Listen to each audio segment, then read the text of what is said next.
आंखौ आबादारि हिसाबै लिंहरनानै आं जे नोंथांमोननो जे बिराद मोजां बुंनो हागोन आंहा बेखौ एसे डाउट दं मानोना जिहेतु आं सासे आबादारि आं लेक्सारार नङा किन्तु जुदि लेक्सारार जायोमोनब्ला आबादाव उन जानानै किन्तु लेक्साराव पाकय जागौमोन आरोखि गतिके बेखायनो सासे आबादारिया जे बेसेबां लेक्सारार होगोन बा आं बुंनानै जे गोजोन होनो हागोन बे आंनि थाखाय असम्भब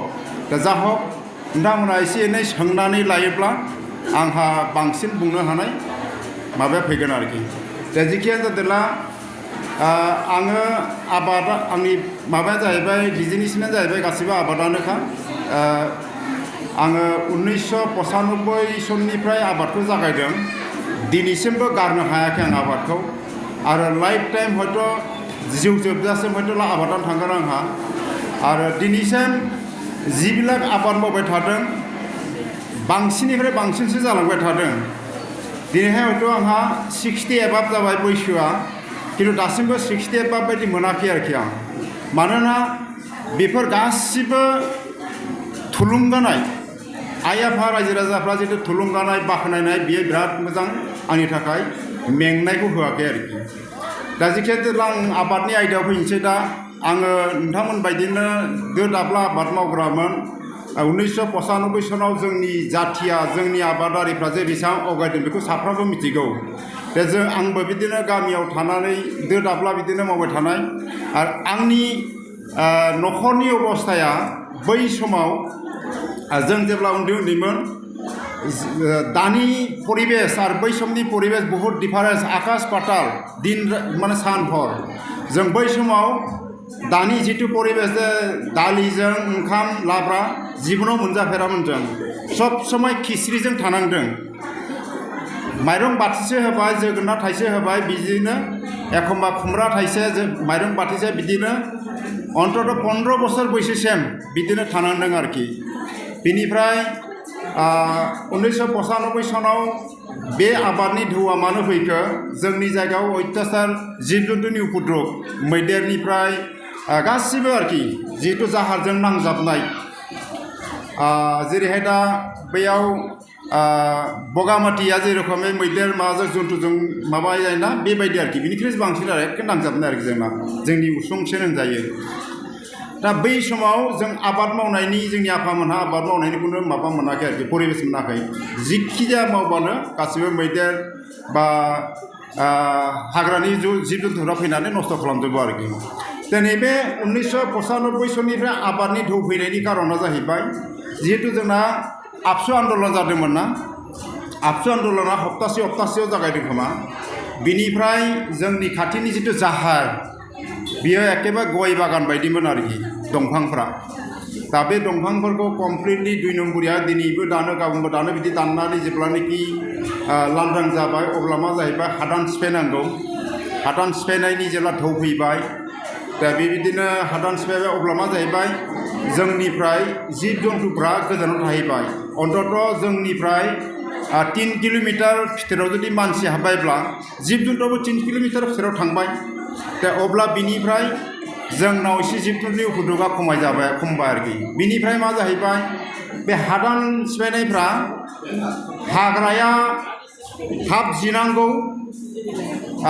माने जाय थाब बिसिनो हायाब्ला बेखौ होखारनानै दस्रासो फैगोन आरोखि इमिडियेट जिनांगौ आरोखि नङाब्ला फरेस्टआ एभिएसन खालामबाय थायो दा बैबायदियाव आं मा खालामबाय थिखा जानाय मसन थारमाने लिजाव लाबाय आरोखि हाग्राया खम दंब्ला बेयाव 1 मसन जाबाय हाग्राया एसे बुरजाबा 2 मसन जाबाय हाग्राया एसे बांसिनबा 3 मसन जाबाय बिदिनो बेयाव 35 बिगासो 35 बिगासो आं धामधुम मुरा सिफायबाय हाग्रा एवबाय आबाद मावबाय आरोखि बैनिफ्रायनो सुरु हादान हा आबादाथ' बिराद मोजां जायो हालेवबाबो जायो हालेवाबो जायो जावखुलाबायनायावनो जाखाबाय फाथोनिफ्राय आसु माइनिफ्राय बेसरनिफ्राय ओरैबायदि जाबाय बैनिफ्रायनो धौआ फैदों आरोखि दा बिदिनिफ्राय आङो बिदिनो 96 सनाव खेबसे थांदोंमोन मा एग्रिकालचार डिपार्टमेन्टआव दा ग्राम सेबकआ लाना थांदोंमोन दा बेवहाय जथेस्थ' मोजाङै आंखौ ग्राम सेबकआ बुजायबाय एसडिअआ बुजायबाय बुजायनायनि उनाव बिराद मोजां मोनबाय थिग बिदिनो थुलुंगानाय मोनहांबाय आरो बिनि उनावहाय 97 98 आरो थांबावनानै आं थारमाने मेसिन नांगौ आंनो मेसिनखौ माबोरै मोननो हायो थिग बिदिनो माने सानसेनि हाबाफारि लानानै ट्रेनिं होबाय बेहायबो बिराद मोजां मोनबाय थिग बिदिनो मावै मावै बिदिनो मावनानै ओमफ्राय मा जाहैबाय आं अब्ला मा मावो मात्र मैगं थाइगं बिदिल' मावोमोन आरोखि बिनि उननिफ्राय 2003 जाहैबाय 2003 निफ्राय मा जाहैबाय जोंनाव पानबारि आनसलिक बानाना ग'स्ट ससाइटि बिदि मोनसे कमिटि थालिर बागान मावनांगौ बिदि मोनसे कमिटिनि स्किम सेंसन जाबाय आरोखि दा बै सेंसन जानायाव आंहा थालिर बिगासे गायनायनि समर्थक गैयामोन थालिर बिगासे गायनायाव अन्तत 15-16 बा 2000 थाखा नांगौ आरोखि मानोना बेदरा बै समाव थाइबा अन्तत बिगासे हायाव नोङो 300 350 गायनांगौ हालौनांगौनि खोथा थाहैबाय माने 2000सो खरस थाङो बेखिनिखौ जोङो ज' खालामनो हाया आरोखि ओरैबायदि दुर्बल दा बिनिफ्राय स्किमाबो थांफिनथारनोसै बोरै हायो बिदिनो कमिटिखौ चेन्ज खालामनानै बेहाय आंखौ जबरदस्ति आफादगिरि हिसाबै सोना होबाय आरोखि बे आबादगिरि हिसाबै सोना होबाय बिनिफ्राय थालिरखौ मावबाय थालिरखौ मावनायनि उनाव साक्सेस जाहैबाय दा बे थालिर आबादनि थ्रुयैनो आङो SIDआव 7 दिननिया ट्रेनिं मोनबाय बेहायबो बिराद थुलुंगानाय मोनबाय बेनिफ्राय मावगासिनो मावनायनि उनावहाय फिसारि डिपार्टमेन्टनिफ्राय 7 दिननिया ट्रेनिं मोनलायबाय बेहायबो थुलुंगानाय मोनबाय जों फिसारिखौ जावनानै माबायदि ना फिसिनांगौ माबायदि फुख्रि माथावरिखौ बाहायनांगौ कमप्लिट बेफोरखौ साइन्टिफिकेलि ट्रेडिसननिफ्राय साइन्टिफिकेलि जों माबोरै मावनानै जोंनि न'खरखौ जौगानो हायो बेफोरखौ मोनबाय भिजिट मोनदों आरोखि BTCनिफ्राय बेहाय अन्ध्र प्रदेश उड़िसा कलकाता बिबायदियाव गिदिंनो मोननानै जथेस्थ थुलुंगानाय मोनबाय जे माबोरै फिनो हायो आरोखि बा माबोरै जों न'खरखौ दावगाहोनो हायो थिग बिनिफ्राय आरो फैलायबाय एग्रिकालसाराव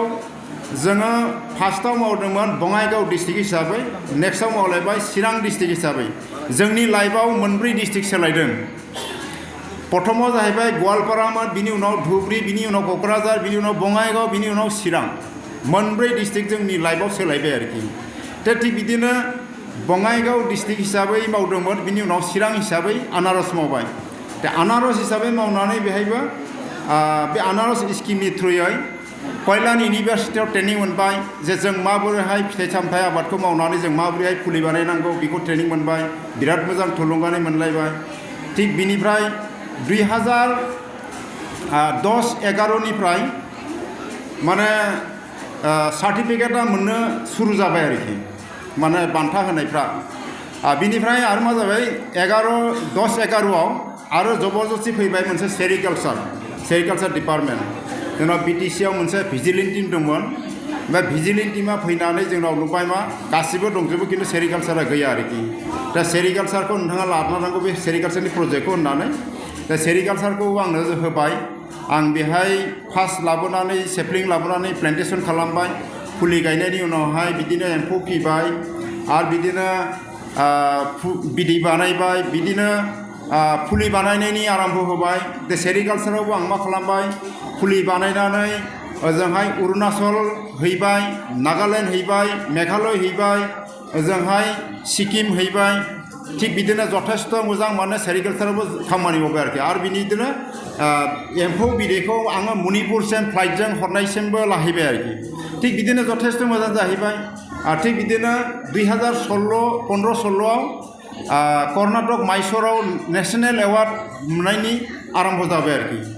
बे नेशनेल एवार्ड मोनबाय बेहायनो आंहाबो मोनसे सिलेक्सन जाहैबाय जे चाइनायाव थांनांगौ आरोखि चाइनायाव थांनोबो इनिफ्रायनो आरो सिलेक्ट मोनबावबाय थिग बिदिनो आङो मथा-मथि नैबे थालिर आबाद मावनायनिफ्राय आं उनथिं नाहरनो गोनां जायाखै आरोखि कन्टिनिउ आवगायगासिनो दं आरो रायजो राजाफोरनि थुलुंगानाय बाख्नायनाय ओरैबायदि मोजां मोनगासिनो दं BTC गभर्नमेन्टनिफ्रायबो बिदिनो खेबनै एवार्ड मोनबाय आं बिनिफ्राय स्टेट गभर्नमेन्टनिफ्रायबो 26 जानुवारियाव खोमा फार्स्ट नेशनेल एवार्ड मोनदों आरोखि बेहाय खिन्थु फैसायाबो मोनदोंमोन 40,000 मोनदों आरो बेहाय बे एवार्डखौ मोनना आरो साबसिन गोग्गानाय मोनबावबाय बिनिफ्राय बिदिनो एवार्डबो मोनगासिनो दं आबादबो मावगासिनो दङ मावै बिनिफ्राय दा सुंद'यैनो आं बुंलांनोसै दा खोथाया जाहैबाय मा 2024 आरो मोनबाय 2023 मोनबाय आङो अखम गौरब 2024 मोनबाय पदमश्री बेफोर बान्थाखौ मानि थाखाय मोनदों आंथ' मिथिया आहा मावनांगौ मावगासिनो दं आरोखि आबादखौ दा बिनिफ्राय दा खोथाया जाहैबाय मा 2023-24 आंनो ओरैबायदि मोनसे खर'आव गिलिर रुजुन होदों सन्मानखौ होदों जथेस्थ' नंगौ सन्माना लार्जेस्ट हिसाबै आसाम गौरब मोनबाय लार्जेस्ट हिसाबै सिभिलियन हिसाबै आङो मोनबाय पदमश्री सन्मानाबो गिदिरानो जाहैबाय किन्तु दायित्वआबो जथेस्थ' बांदों दायित्वआ बांनाय लोगो लोगो दा मा मावो जाहैदों जे जोङो ट्रेडिशनेल मावबाय थादोंमोन ट्रेडिशनेल मावनानै दिनैहाय मा खालामनांगौ जों साइन्टिफिकेलि थांनांगौ आरोखि साइन्टिफिकेलि मा जाहैबाय कमप्लिटलि सोदांजोबनांगोन मानोना जोंनाव नर्थ इस्ट बा आसामाव फ्लाड इरिगेसन खालामबा जों मा दै होनांगौब्ला जों फ्लाड इरिगेसन खालामो फ्लाड इरिगेसना ट्रेडिशनेलाव थाहैबाय जे फ्लाड इरिगेसन होनाय लोगो मा जाहैगोन जोंना बहुद सम नांगौ आरो बहुद दैयाबो वेस्टेज जाहैयो खरसाबो बांद्राय थाङो दा बेखौ जों साइन्टिफिकेलि मा खालामनांगोन जे ड्रिप इरिगेसन स्प्रिंक्लार बेबायदि जों सहाय लानांगोन अब्ला जों सर्ट टाइमाव जाहैगोन बे मोनसे साइन्टिफिकेलि थांबाय बिनिफ्राय जोंनाव नर्थ इस्टआव जाहैबाय बा बिसेसकै बर' गामियाव गय बागानखौ जों बिराद बाख्नायो गय बागान नङाब्लानो न'खरखौ गोजाम होनना बुङो आरोखि माने गोदान होनना बुङो ओमफ्राय खारबो गोदान आरो गय बागान जुदि रोहो रोहो दङब्ला बेखौ होनगोन गोजाम बिराद मोजां मावो बिदि आरोखि दा जुदि इसिबां मोजां जुदि बाख्नायोब्ला गय बागानखौ जों बेखौ सिंगेल क्रपआव मानियाव रां खामायनायनि थाखाय हर्टिकालचार सेरिकालचार जथेस्थ' मोजां सम्भाबना दङ बेखौ गोसो होनांगौ आरो बेखौ गोसो होनानैनो आं बेबायदिखौ मावगासिनो आरोखि दा बिनिफ्राय फैदो जोंनियाव आबादनि बेलायाव बंफांनिफ्राय बंफां बानायनांगौ जों बंफां बेगरनिफ्राय बंफां बानायनाय कनसेप्टखौ जों जालदाब गारनांसिगौ मानोना बंफां बेगरनिफ्राय जुदि बंफां बानायोब्ला